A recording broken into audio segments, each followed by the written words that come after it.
place of wonder where giants roam free.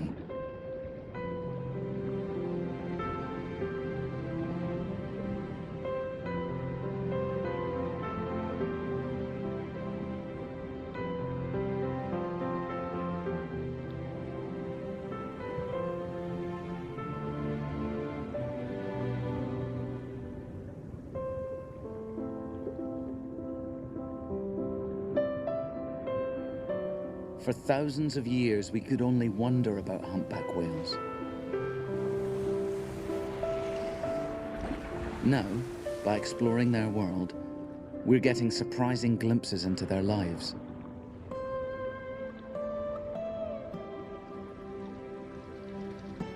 A 40-ton adult appears weightless in its ocean home.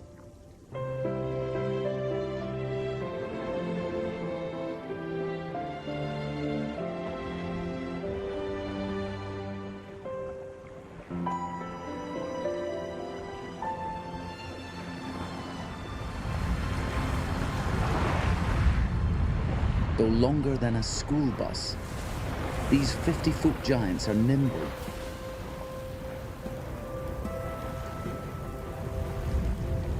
With a wingspan greater than most Learjets, humpbacks are magnificent acrobats.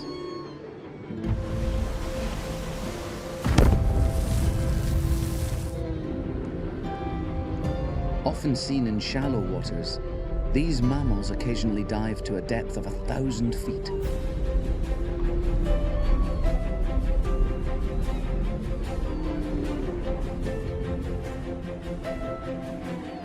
Each bump on their heads contains a single stiff hair, which may help them sense their environment.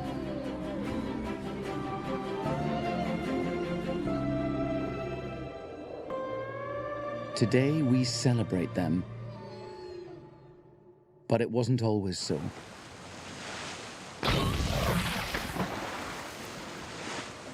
Whales were hunted for hundreds of years and rendered into oil to light our cities. When whalers developed exploding harpoons, these giants had no chance.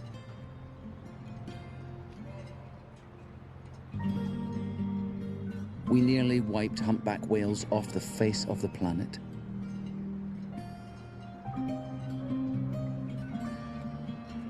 Then, during the Cold War, a US Navy observer recording the hum of Soviet submarines heard something mysterious. The otherworldly calls of humpback whales. Humpbacks string their songs together in a continuous river of sound, the music of the deep.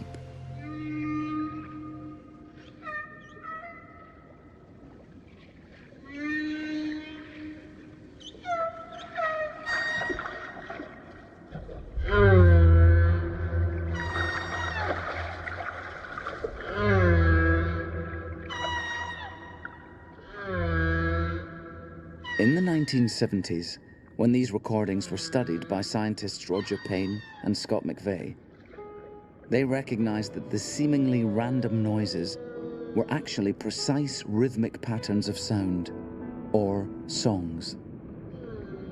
When record albums were released, the humpback songs changed millions of hearts. People from many nations joined together to support a ban on killing whales.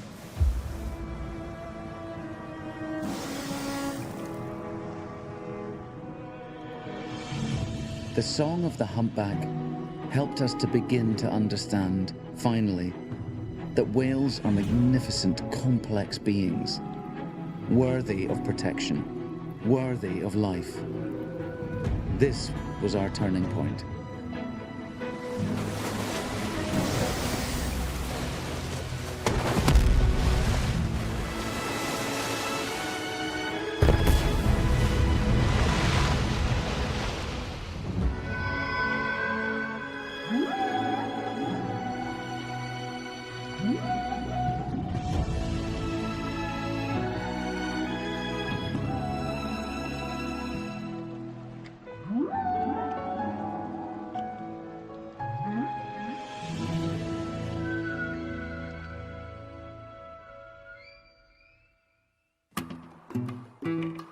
the South Pacific.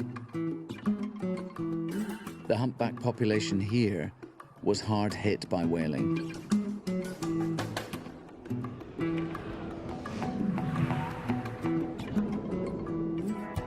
In Tonga, there were only about 50 mature females left.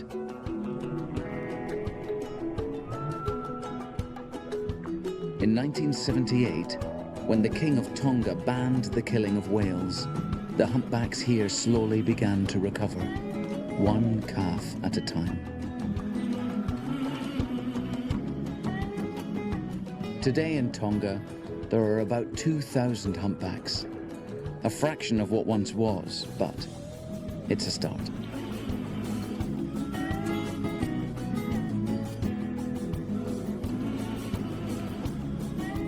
The humpback resurgence has now sparked a whale-watching boom here.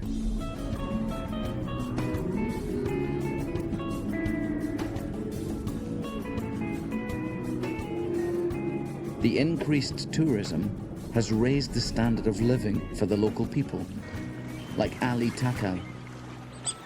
My grandfather was a whaler. He hunted humpbacks to feed our family. Instead of killing humpbacks, Ali works hard to save them. The future of our humpbacks depends on these children. I tell the kids about the whaling days, so we never have that kind of killing again. My job is taking tourists and scientists out to see the humpbacks.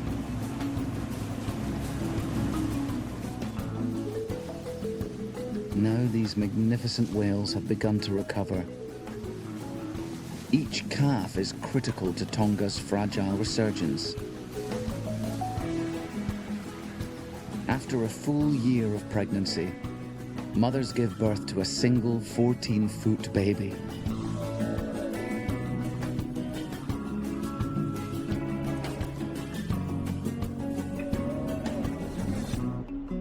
What's it like to be a newborn humpback, floating in a vast blue world, where your only landmark is a mountain of mother?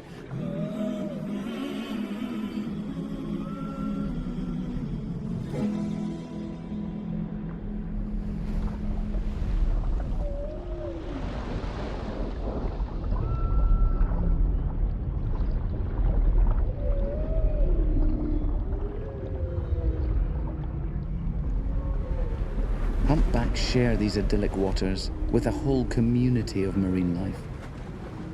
The remora fish come along for the ride.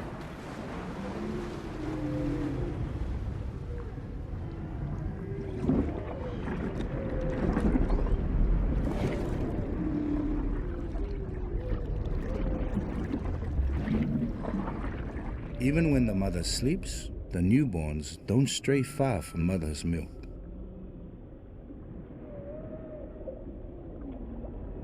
But after a few weeks, the calves get bolder and they take off on their own. They're so curious and they've got so much energy.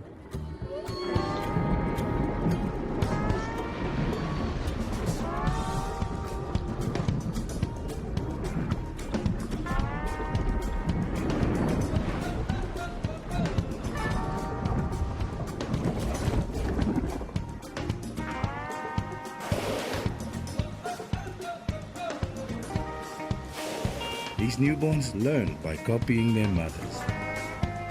In their first year, they double in size.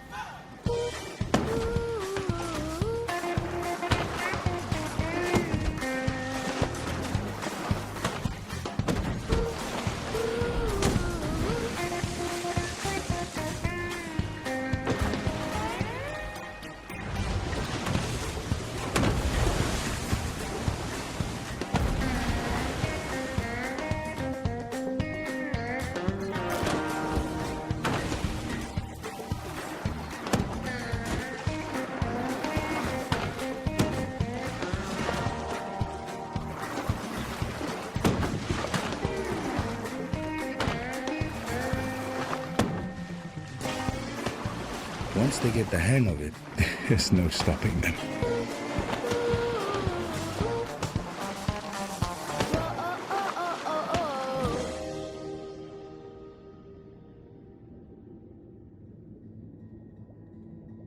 Each calf stays with its mother only about 1 year to learn about the world,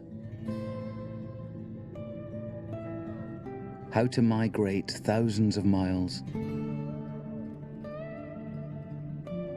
what to eat and how to find it, who to trust and who to fear. Whalers like my grandfather once targeted mothers and calves because they move so slowly. I always loved my grandfather, but he didn't understand the need to stop killing whales.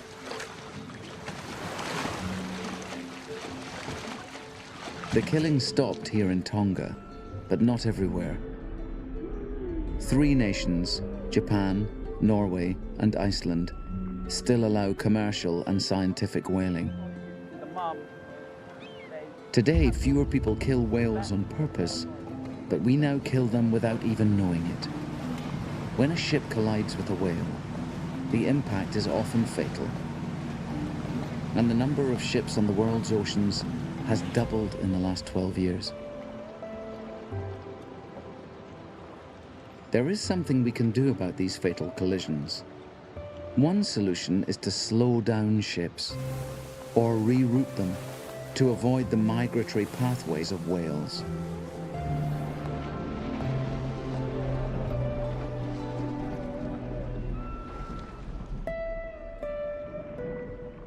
Here in Tonga, mothers go for months with almost nothing to eat. To find food, the humpback whales in Tonga head south to the frigid, bountiful waters of Antarctica. Many humpbacks in the North Pacific Ocean migrate to Alaska.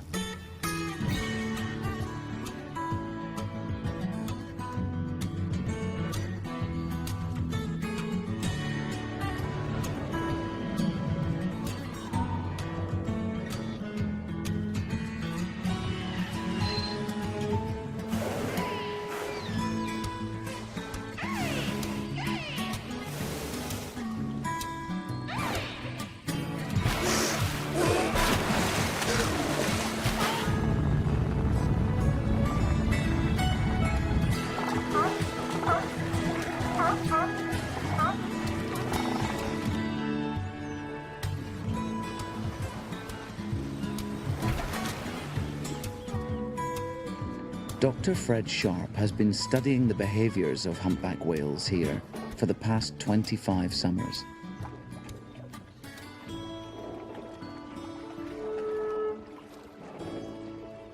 Most of the time, humpback whales in Alaska feed on krill.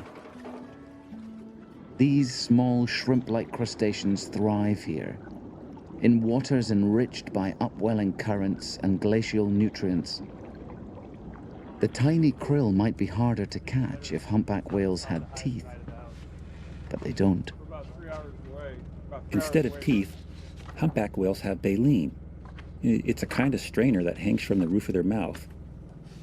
It lets the water through, but allows them to trap these tasty morsels like the fish and the krill.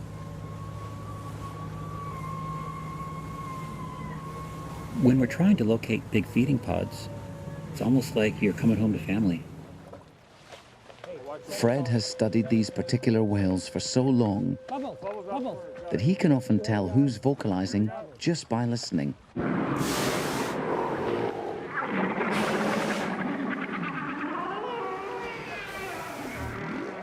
We know who is who because each of these whales has a really distinctive tail fluke. They're kind of like a fingerprint. No two are exactly alike. So I run the prints.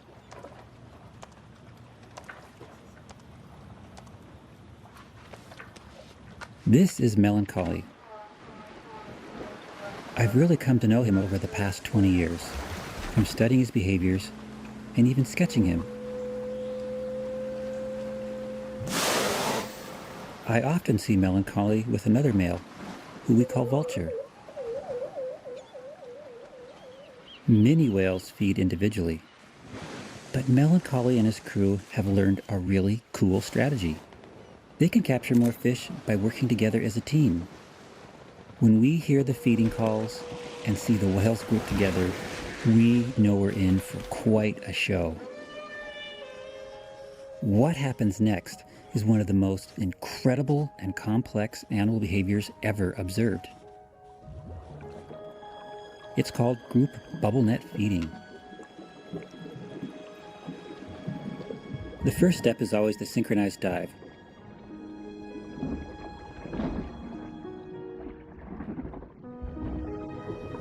Some of the whales dive deep, underneath the school of herring, to drive them up towards the surface. With their long pectoral flippers, they can outmaneuver fast-moving prey.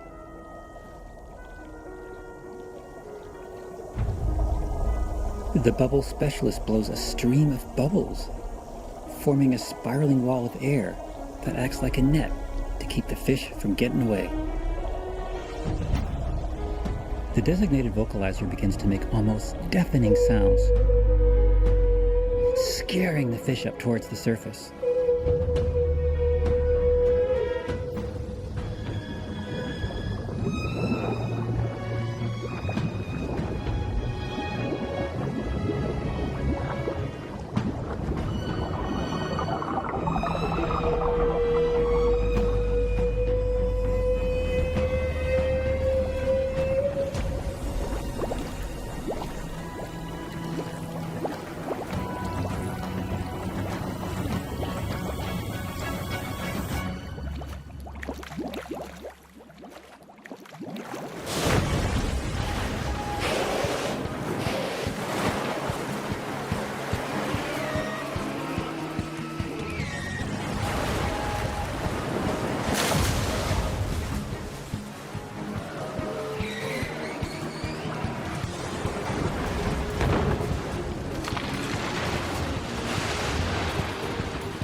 The humpback mouths expand so wide, they could swallow a small car.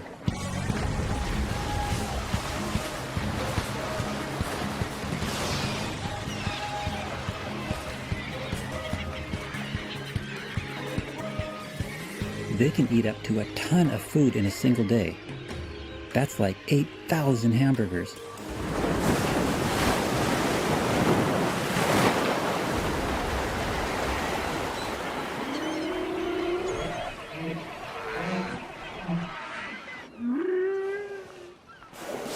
Well, as it starts to get cold up here in the fall, Melancholy, Vulture, and all the other whales begin to leave. They'll travel thousands of miles down to their warm water breeding areas like Costa Rica, Mexico, and Hawaii.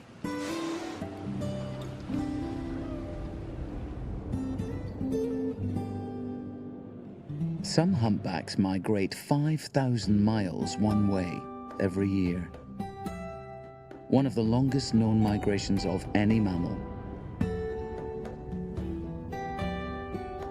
There are 15 distinct populations of humpback whales, located in all the oceans of the world.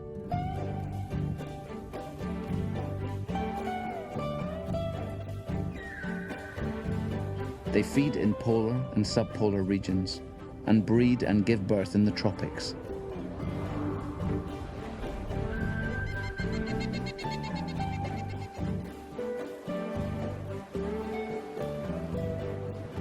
Each winter, the Hawaiian Islands host the largest gathering of humpbacks in the North Pacific. Thousands of whales